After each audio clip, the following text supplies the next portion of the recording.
I always say this, and it really holds true, is players win championships, coaches don't. I think coaches can prepare you, but it's ultimately the drive and the will of the players that ultimately wins it, right? And I felt that way as a player, and I felt that way as a coach. I felt that I had more control as a player than I did as a coach.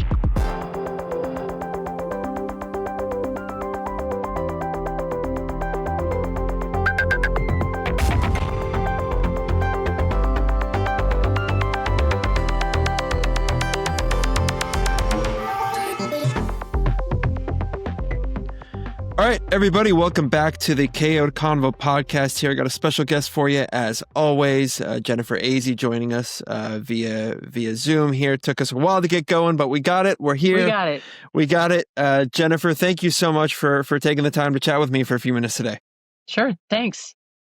Let's start start back at the beginning for you. Where did your first love of basketball come from?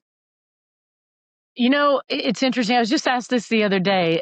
There's a really nice documentary coming out about the ABL, which was the league prior to the WNBA, and hadn't really thought about that question for a while because it was so long ago. But in preschool, it was kind of the thing to do. It was basketball. You know, it was back in the day when all kids did was go outside and play. And so just loved basketball from the minute that I picked up a ball. And I don't know where it came from. I don't really know how I can explain it, but it just kind of is what it is, like almost a spiritual sort of connection. Yeah. Yeah. And did you kind of, the more, is it one of those situations where the more you played it, the more you ended up loving it? Absolutely. And, you know, back in the 70s, 80s, it wasn't like we had a lot of women role models. I mean, I grew up in East Tennessee, Oak Ridge, Tennessee, so near where Pat Summitt was building the University of Tennessee. So girls basketball became pretty popular, but I just wanted to be as good as I could be. Yeah. Yeah. What's kind of in your mind, you know, growing up and playing basketball, all that fun stuff, what is kind of the, you know, think that people don't realize is hard to learn that actually is pretty difficult to kind of understand and stuff like that? I think basketball is actually one of the hardest sports to learn. And I have two really young kids, 5 and 8, and my son is playing basketball and soccer, and daughter's just starting basketball. And watching them learn, you realize just how complex the skill set is for basketball. I mean, as an athlete, you have to run, jump, you have to be coordinated, you have to pass, shoot. There's so many skills in the game. And so I think I have a little bit more maybe of even an appreciation watching them, you know, pick up the sport and actually love it too, which is really fun. Yeah. Yeah. I have a 10-month-old, so I'm not sure what sport he's going to do if he's going to do any sports. So we'll see. I'm a tennis player, and my wife played field hockey. So okay. We'll see what he chooses. But wait, so 10 months? Are you sleeping? Yeah. Oh yeah. Okay. Yeah. We're sleeping. Part, yeah, a little bit. We got lucky. He actually sleeps very well. So we're wow. Okay. But then again, I'm knocking on wood everything I say. So everything I say with him, but he's great. So we'll see what sport. I'm not going to push him in any which way. Neither is my wife, and I think that is the main thing here. Yeah. Growing up, you know, it's kind of interesting because you kind of look at, or at least from my perspective, I kind of look at, you know, kids nowadays and the youth, and the fact that they kind of individualize sports so quickly now and so much younger than they used to. I was fortunate enough growing up, and obviously, you know, my father and stuff to play a multitude of sports. And I think, you know, before I ended up focusing on tennis, I kind of believe that helped me in a lot of ways. Do you kind of feel the same way about that? Completely. I think, you know, it's interesting. I was talking to a parent the other night on the sidelines watching our kids play basketball, and I'm trying to avoid the dynamic where being on the team is more important than playing as a team or winning or collectively doing something together, you know, because there's so much pressure to be the star, make the team, and have this, you know, pathway to whatever success the parents think is, you know, is important. And I think all of the wonderful lessons that you get through sports are through, just being in it and having to sacrifice, work together, lead, follow, handle adversity, handle failure, be positive, get up when you fall down. And a lot of that's why I ended up coaching both of my kids in soccer. My son for 4 years and my daughter for 3 seasons, just because I wanted to be able to give them those lessons and not have the pressure of your position and solidifying starting or whatever it may be, that I think really fundamentally takes away from the sports experience. So how is Jennifer Azzi coaching her kids? Well, you called me intense earlier, and That was my father, not me. okay, that was your dad. Okay, so and yeah, your audience probably needs to know that I have worked with your dad, who is, I think, one of my favorite people on earth to work with. Um, his intensity just comes out in different ways. But anyway, he's very special. So it's a pleasure to even get to know you. And but coaching has been a real joy for me because it's not necessarily what I expected, but I am intense. I got really nervous before our kids' semifinal game, and I'm thinking like, what is my problem? They're 8 years old, and I'm like, it's as if I'm back at USF, coaching in the WCC championship. And I'm like, wait a minute, and I think that's actually the gift I can give them. I manage it. I'm not nuts on the sideline, but I'm excited, and I want to coach them to win, because if I'm not coaching them to win, I don't think I'm doing my job. Now that's not win at all cost. It's you have to play together to win. You have to encourage each other and do all I think the right things. So it's been a lot of fun, but I realize like this is why I don't coach as a profession either. So Yeah. So where's kind of the balance found in the coaching the skills part of the game versus yeah, the life lessons part? it is a balance. I think there's one of my best coaches actually when I was playing in Sweden. He told me, he said, practices are mine and games are yours. And I was like, okay, it took me a minute. But he prepared us through the practices, and that's what I like to do. That's what I did when I coached at USF.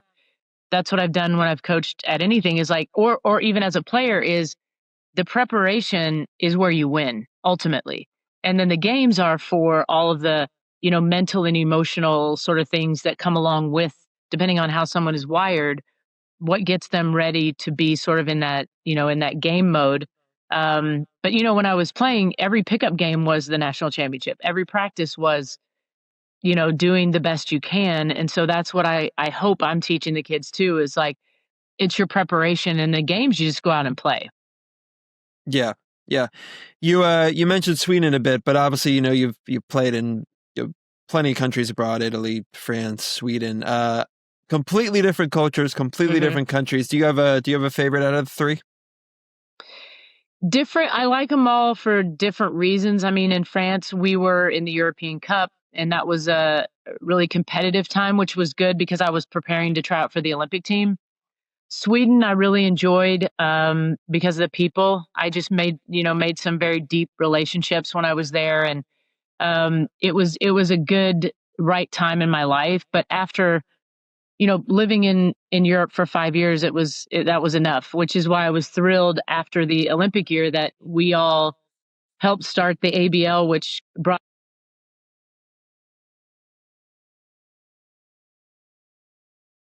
Yeah. Yeah. Um, to kind of talk about the ABL and kind of the growth and beginning of women's professional basketball. Obviously now it's blossomed, right? The WNBA is bigger than ever and things like that. What's kind of been the biggest factor in the ascension of women's professional basketball here in the States?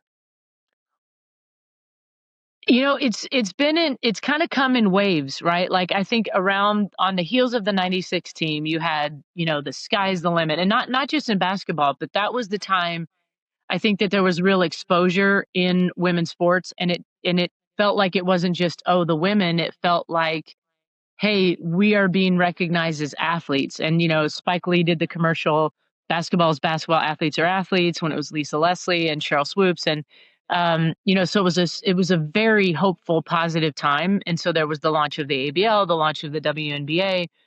And so that was pretty huge in our culture, in our country. And then the league, I think, went a little bit flat.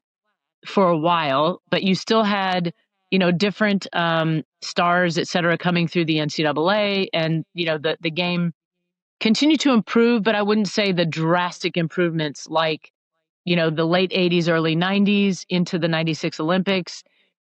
And then what you're seeing now is really and truly history repeating itself. It's you have Caitlin Clark, you have Asia Wilson, you have all of these, Nafisa Collier, Breonna Stewart. You got these incredible players with personalities and brands, and then you couple that with social media and media exposure. And so now we're living in a very interesting time where WNBA franchise valuations are going sky high. And I also think one of the major catalysts in where we are today is Mark Davis.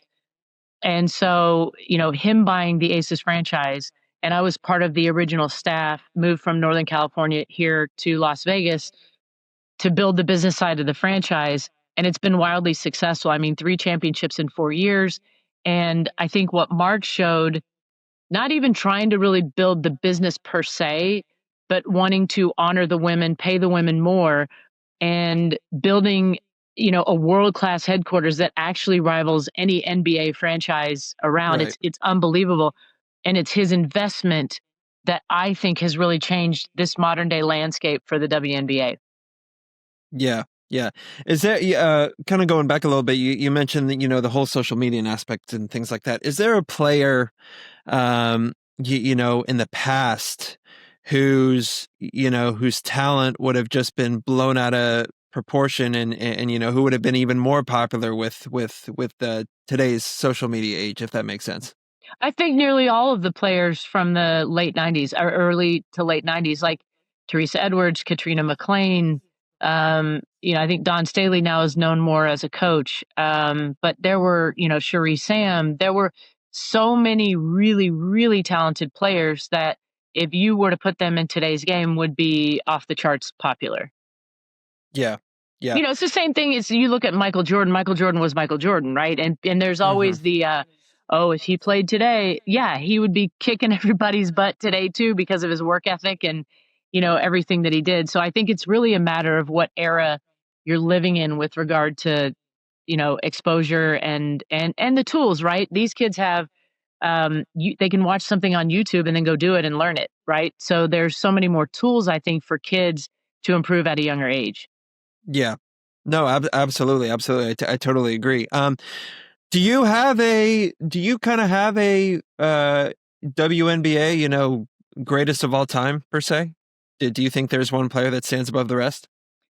It's hard because I think some of the players in the early days careers were shorter because they entered the WNBA at an older age. Like, Hmm. Cynthia Cooper, I think is hands down one of the greatest players of all time. No one even knew who she was because she was over in Italy and came and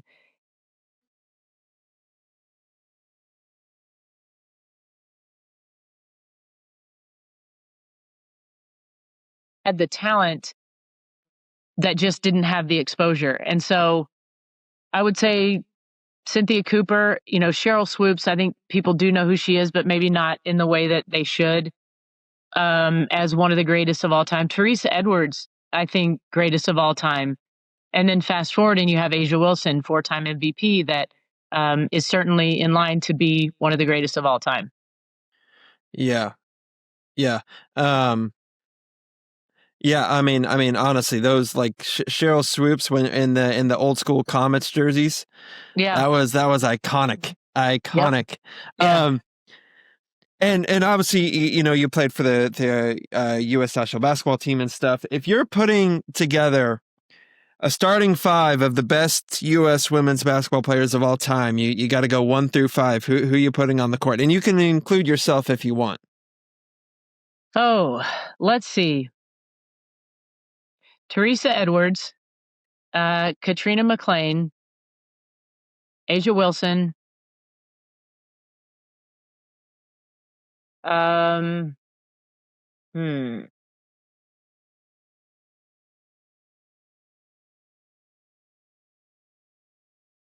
Breonna Stewart. I got 4. Um, Cheryl Swoops. Wow. Yep. That is a Nice tough lineup, huh? Would you put them in the Aces jerseys, or the Aces will probably be the only ones that could afford all of them? Right. Exactly. Yeah. Um, but okay, kind of transitioning here, going over to USF. Obviously, you coached there for a number of years. First couple years were pretty rough, right? To total of Very nine, rough. yeah, 9 Let's total don't even, wins. please, because I don't need people to know what our record was. But definitely picked it up, the last 3 years or so. Kind of, how hard was it to kind of instill the culture that you wanted, and then kind of get that success going for the Dons? It was brutal. It was, I'm glad I didn't know what I didn't know. Like it's when I took it on, it kind of happened a little bit accidentally, but I knew if I wanted to coach that it was kind of getting to a point in my life where I needed to give it a shot. And I happened to go to the Bears Sports Hall of Fame dinner, and I ran into the AD, and Debbie Gorman was the AD at the time. And I said, it's a shame that that your women's team struggles so much. Like, you're in the greatest city in the world, incredible university, Jesuit education. And, it just seems like you'd be able to build a program there. And she was newer in her job. And she goes, well, I actually just had to fire the coach. Would you be interested? And I just thought, oh my gosh, okay. I wanted to like, no way. But then I thought, wow, this is interesting timing. So I sat down and had a conversation with her, and everyone around me said, don't take the job. There's no way, there's no investment. The USF will not support a women's team, and you'll have no resources. And I thought, well, that's okay. And the more people said no, the more I thought, this is really now something that I want to do, because I could see the vision. It's not unlike when I started at Stanford and the program was not good. You have a great education. You're in California in a beautiful place. In San Francisco, you're in, again, one of the greatest cities in the world, and fantastic education. So why not? I can recruit. That's, would be the name of the game. But I was naive in thinking that I could take what I know and how I know how to win and change the culture right away. So I took over a team that had 3 wins, and our first year, you already wanted to say the stats, so I'll just go ahead and say it. I think we won 4 or 5 games my first year. Second year, not that much better. But I couldn't change the culture until I changed the players. And I adore a lot of the players that I coached in the first couple of years. I think they taught me a lot. I think I taught them a lot. But it was sort of a clash of work ethic, culture, what they knew. So it was a little bit of the inability to really trust me in the process and be willing to grow, work, and change. And so by my 6th year, we ended up winning the WCC championship and going to the NCAA, I think only the second time in history for the program. And it was a big deal. But what I learned is, all the things that it takes to be successful hold true. Nothing is overnight. It takes work. It takes dedication. It takes perseverance. It takes the right people. And I remember huddling the team up at half court so many times and asking them when the cancerous attitudes and mindsets were going to be cut, and when was it no longer going to be a part of the program. And I literally, I think I remember the day where the energy was clear and it was all about how do we work together and win. And it was amazing. My last year there, we ended up practicing at 6 a.m. because the AD would never change practice times. And so the women's program, it probably was a Title IX violation. I just never, I should have spoken up, I think, back then. But I just said, fine, then we're going to practice at 6 a.m. And we did. And it built, I think, the character of us, of our players, and we ended up winning that year. So great lessons there. I love the University of San Francisco. I was there for 11 years along with your dad, Garrett. And so, I still am involved there. And it was a tremendous life experience for me. But the thing I also took away is that I didn't want to coach as my, as my profession. I can give back to my kids, but I think to manage college age kids, especially in this day and age with NIL and the transfer portal and all that, like, I have a different pathway now. So There's a reason Nick Saban and Coach K left when they did. and Tara, yeah, And Tara, hmm I'm surprised Kim is still there. yeah. Honestly, um, but you say you won the WCC championship. Does that kind of as a coach, does that feeling kind of I mean, obviously a national championship as a player is a national championship, but that's got to be just as rewarding as winning a national title as a player. It's different. I always say this, and it really holds true: is players win championships, coaches don't. I think coaches can prepare you, but it's ultimately the drive and the will of the players that ultimately wins it, right? And I felt that way as a player, and I felt that way as a coach. I felt that I had more control as a player than I did as a coach. I can, you're as a coach, you're always one removed, right? You're telling what to do versus doing it. Hmm. And so it's a much harder position, I think, to be in. And I think it's why it is hard for really, really good players to coach sometimes, because you know what it takes, and sometimes people don't want it or don't want to listen. So Yeah. Did you spend a lot of time, especially at USF, focusing on the mental aspect of the game, not just the IQs and the X's and O's, but kind of the preparation, the routine, the just the mental stability of things? mhm. Some, yes. I think a lot of the mental preparation comes through the physical preparation. And so having the right mindset when you're at practice, when you're there at 6 a.m., are you eating right? Are you doing all the things that take care of your body and your mind, so that actually when you get into game situations, you can turn your mind off because you know that you're prepared. So I didn't overdo the mental side because I think that can be a trap also. If it's like overthinking, I think for me, look, if you're missing free throws, stay in the gym and shoot a bunch of free throws, and then you'll get to the point where it's not mental anymore. So I think there's a fine balance between sort of that sports psychology, if you will. I think it's important, but it can't become primary. Yeah. Were you a superstitious person? Did you have like any weird quirks or routines as a player? Yeah, little things, kind of what I did pregame, day of the game. I always strange, but I always change my socks at halftime, which I think maybe makes sense, if you think about it. But yeah, there were little things that I would do, a little prayer during the Star Spangled Banner, like just different things that kind of made me comfortable, I guess. Nothing like a good clean pair of socks and going in the Yes. second half of games. Yep. That's hmm awesome. That's awesome. What's been if you had one, part of your career that was obviously, where you had the best feeling, the most joy, or the most happiness, kind of what would it be, do you think? Uh, it's interesting because it's not necessarily in the winning itself. It's like everything that goes along with it. Winning a national championship, Olympics, USF, it's almost, some of it is almost a relief. Like you did it and then it's on to the next thing. It's kind of a real thing. Like when Olympians, especially that, maybe they're in an individual sport, let's say they train 4 years and it's a 15-second race or whatever, and they get their gold medal. It's like, yeah, that's awesome and it's amazing, but what else is there, right? And then so I think it's just the lifelong goal to continue to improve yourself and grow, and just continue trying to do the best you can at whatever your thing is, whether it's sports or not.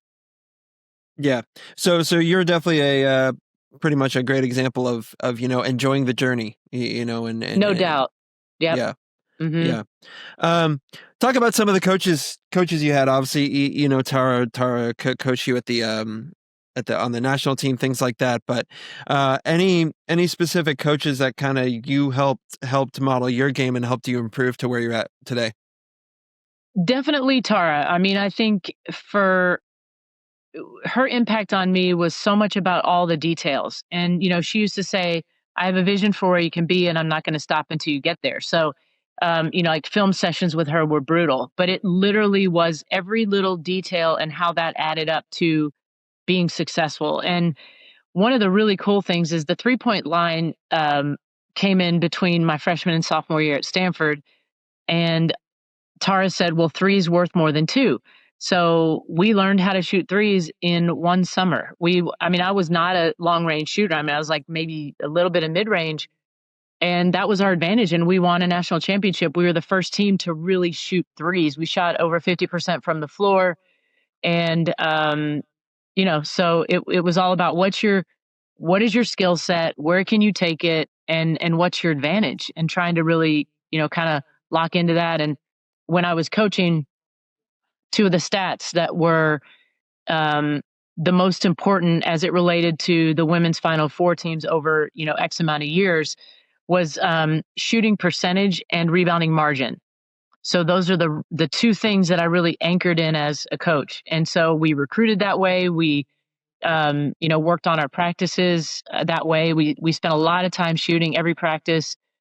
We incorporated a lot of shooting because I was also smart enough to know that I didn't have a bunch of gym rats like myself who are going to stay in the gym and shoot all the time. So we worked on that a lot. So you're telling me that before Steph Curry came along, there was Jennifer Azzi. Got it. There was not just Jennifer Azzi. There was a whole Katie Stedding. There was a whole group of players that could drain 3-pointers. Now, our 3-point line was a bit closer than Steph's 3-point line. But yeah, no, basketball's building blocks, right? One generation builds on the next, on the next, on the next.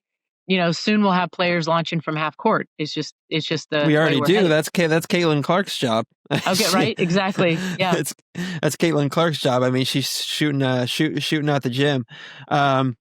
So kind of last question here, because I know I know you're kind of short on time, but in terms of the young basketball players going up, both on the men's side and the women's side. Just if you had kind of any advice for them, as they navigate their own journey through this new wave of social media and stuff like that, but if they potentially, want to make it to college or NBA, kind of what would you say to those young kids? It's interesting. I just saw on the news yesterday that Australia has banned social media for kids up to the age of 16.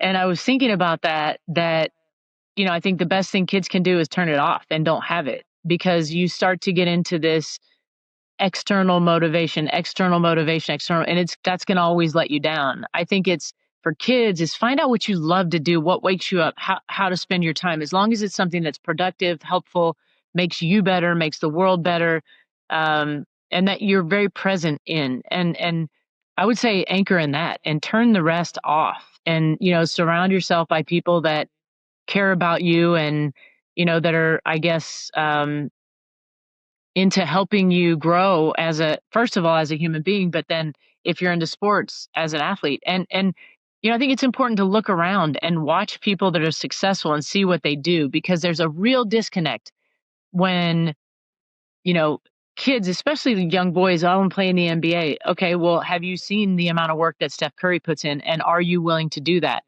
It's like I had a number of my players at USF tell me, hey, coach, I want to play professionally. I'm like, well, then you've got the perfect coach, because I did it. So I can tell you what the roadmap is. Just meet me 15 minutes before practice, stay 15 minutes after. And I had 2 players over the course of my coaching career there in 6 years that really dedicated. And so there aren't that many people or athletes that really, really are dedicated. They'll go to their club practice. They'll do what the pack does. I would say separate yourself from the pack. If you want to be really good, don't do what everyone else is doing. See what the best are doing and follow that. Yeah. Yeah. You kind of, one more little tidbit here. You kind of mentioned the external motivation, and obviously, the big difference of intrinsic motivation, extrinsic motivation, and how, I always tell people, find out what motivates you from the inside rather than yes, the pregame music or teammates hyping you up. That's all well and dandy, but until you find out what's motivating you on the inside, then you won't reach your full potential. That's just what I think.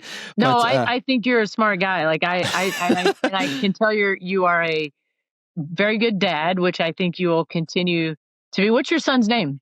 Callan. Callan. Okay. Oh, Callan. That's nice. Yeah, named after his granddad, whose name was Cal. So my dad's dad. But anyway, Jennifer. I know you're a little short on time and you're very busy, so I really appreciate you taking the time here to join me on the podcast. It was an awesome conversation. I'm sure this isn't the last time we're going to talk. But anyways, thank you so much for coming on the KO Convo today. Well, thanks for having me. Sorry about the technological glitches there in the beginning, but we made it work.